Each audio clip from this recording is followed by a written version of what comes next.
Chairman Peoples Party Bilawal Bhutto ने वज़ीर-ए-आज़म शहबाज शरीफ से नेशनल एक्शन प्लान 2 बनाने का मुतालबा कर दिया। कौमी असम्बली में खिताब करते हुए बिलावल भुट्टो ने कहा, हमारी तकसीम का फ़ायदा मुल्क दुश्मन उठा रहे हैं। आज हम माजी से ज़्यादा ख़तरनाक दौर से गुजर रहे हैं।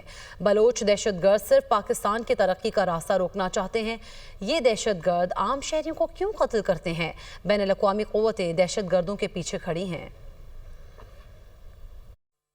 वज़ीर-ए-आज़म नवाज शरीफ था जब हमने पहली बार नेशनल एक्शन प्लान बनाया, जब एक ऐसे सानिया, एक ऐसे वाकया हुआ जैसे APS का वाकया था, तो हमने अपना सियासत को एक तरफ रख के कौमी मफाद को तरजीह दी। मगर जनाब स्पीकर, मैं समझता हूं कि इस वक्त हम माजी से ज्यादा खतरनाक दौर से गुजर रहे हैं। ये तमाम तंजीमें, जो भी वो अपने आप को नाम दे, इनका मकसद है कत्ल करने का और बेगुनाह लोगों को कत्ल करने का।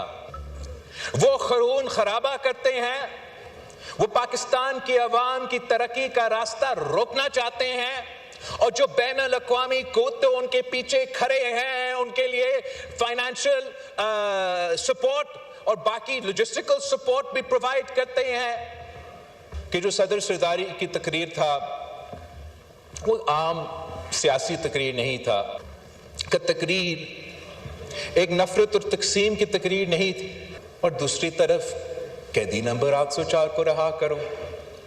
सदर सरदारी कहे कि दहशतगर्दी का मुकाबला हमें करना है, मिल के मुकाबला करना है, कैदी नंबर 804 को रहा करो।